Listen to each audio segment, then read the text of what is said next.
Meron nga ulit akong bisita bukas kaya gagawa tayo ng Biscoff cake. And syempre para matry ko na rin tong bagong oven ko kung paano siya makaluto ng cake.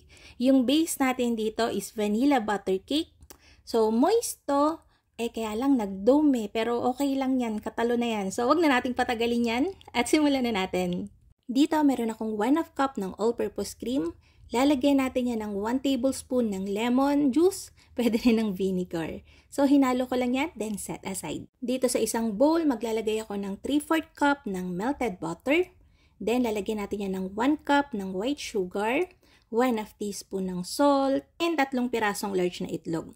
So, mapapansin nyo, may binoboil akong water dyan dito sa isang kaserola. Magdo-double boiler tayo. May nabasa kasi akong comments na nahihirapan siyang tunawin yung sugar kapag ka na-combine niya na dun sa butter natin. Hindi kasi melted yung ginamit natin before. So, itong way na to, mas madali and nakakasigurado kang mas mabilis matutunaw yung butter. Mas mabilis yung mixing process.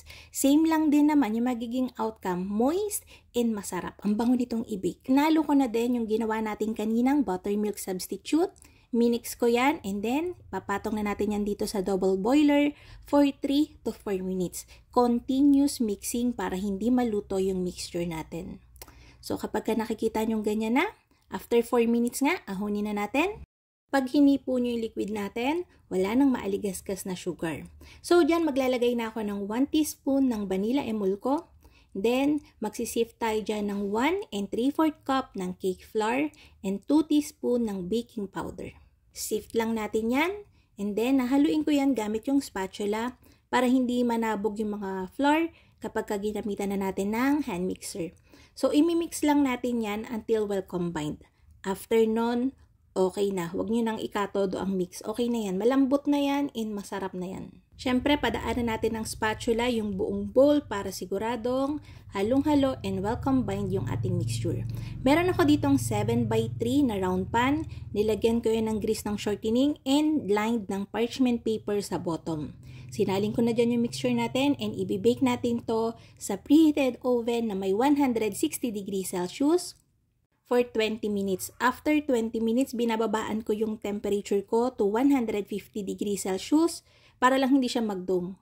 Kaya lang yung oven na to, tinatansya ko pa lang talaga, nag-dome pa din. Pero okay lang yan, tabasin na lang natin later.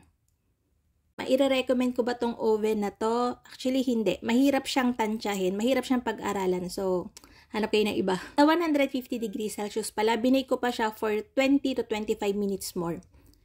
So, pinalamig ko lang yan. Mas masarap ang butter cake kapag ka na-rest siya overnight. Promise, mas moist, mas masarap siya. Kaya lang ito, pinalamig ko na lang to. And then, in-slice ko na. Marami kasi akong gagawin. So, wala tayong oras para mag-intay. So, para sa ating frosting, kumuha lang ako ng 300 grams ng Magic Whisk. And then, imimix lang natin to. Mismong paste lang until pumuti na siya and mag-volume na siya ng bahagya. And then after nga mamuti niyan, tsaka ako lalagay yung 100 grams, 100 ml ng ice cold water. So yung butter cake, mas naisip ko kasi na mas bagay siya sa Biscoff kasi medyo heavy yung lasa para sa akin ng Biscoff. Hindi siya, okay lang naman siya sa chiffon kung gusto niyo mag-chiffon, pero mas bagay siya sa butter cake. Dito sa amin, walang mabilhan nung Biscoff na spread. Talagang puro crunchy yung naan dito, kaya wala akong choice. Crunchy na lang yung binili ko. So, dyan bumawas lang ako ng mga nasa 80 to 100 grams ng Biscoff. Minicrowave ko yan for 30 seconds and then, para lang kumini siya ng bahagya, ginamitan ko siya ng immersion blender. Pangit kasi pagka yung malalaki yung crumbs niya. So, pagkatapos niyan, inilagay ko na yan dito sa ating Magic Whisk para yung buong yung buong frosting natin, may lasa na may flavor na ng Biscoff. Kagandahan kasi dito sa Magic Whisk, hindi siya matamis, saktong-sakto yung lasa niya, kaya masarap siyang lagyan ng mga flavor na. Etong magiging frosting natin at saka filling na din natin, kaya lasang-lasa mo talaga yung Biscoff na flavor. So, naglagay lang ako dyan ng fillings, and then, meron pa ako ditong mga cookie na lotus. Lotus. So, naglagay lang din ako dyan ng kaunti. So, napapansin nyo, naglalagay ako dyan ng sugar syrup para lang kapag ka-ini-slice natin yung cake, hindi siya crumbly. Ang butter cake kasi kahit moist yan, crumbly yan. So, mas maganda talagang mag-sugar syrup tayo. Water lang to, 280 ml yung nasa container ko. Then, nilagyan ko lang siya ng 1 1/2 tablespoon ng sugar. Then, inalog ko. Yun ay nilagay ko. Ayun nga, pagka in-slice natin tong cake na to, pagka nakita niyo yung kutsilyo, firm siya, hindi siya nangangalas-ngalas yung crumbs. Kaya kagandahan nyo ng maglagay ng sugar syrup. Pero kung ayaw nyo naman, okay lang din. Walang namimilit. So, ayan, nag-cover na nga lang tayo. Saktong-sakto lang yung frosting natin na tinimpla, 300 grams, para dun sa filling natin and frosting. Pati yung pang-pipe natin. So, yung Magic Whisk na frosting, mabilis talaga tong mag-set. So, kapag ka nagko-cover ako ng cake, yung offset spatula ko, iniinit ko sa, meron kasi ako ditong anong tawag doon? Blowtorch. Then, tsaka ko siya pinapahid para kuminis talaga siya. Kasi mabilis talaga mag-set si Magic Whisk. Pwede rin naman sa hot water mo ilulublob para lang yan. Uminit siya and mas madali siyang pakinisin. So, ito na meron akong 2 pirasong cookies, lotus. Then, dinurog ko lang yan. Ito yung ilalagay natin sa baba. Iniisip ko nga, kung mag-cheesecake ako gamit yung lotus, kasi nga sikat na sikat siya. So, iniisip ko kung cheesecake o cake na lang. Naisip ko cake na lang. Ang gastos kasi sobra. Pero kung gusto nyong gumawa tayo ng Biscoff na cheesecake, pwede naman, gawa natin yan. So, inilagay ko lang sa piping bag yung natitira nating frosting and then pinipe ko na yan.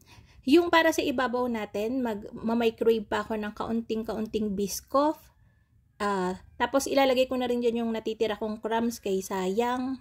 Pagka, microwave ko lang to for mga 20 seconds, kaunti lang din kasi. As ayun nga, yung natitira nating dinurog kaninang cookies ay nilagay ko na din para hindi masayang. Ayun nga, pinalamig ko lang to ng kaunti bago natin ilagay sa ibabaw para hindi mag-melt yung frosting natin. Kailangan yung palamigin yan ha, pagka hindi yung pagka-microwave nyo ilalagay nyo na kagad, wag.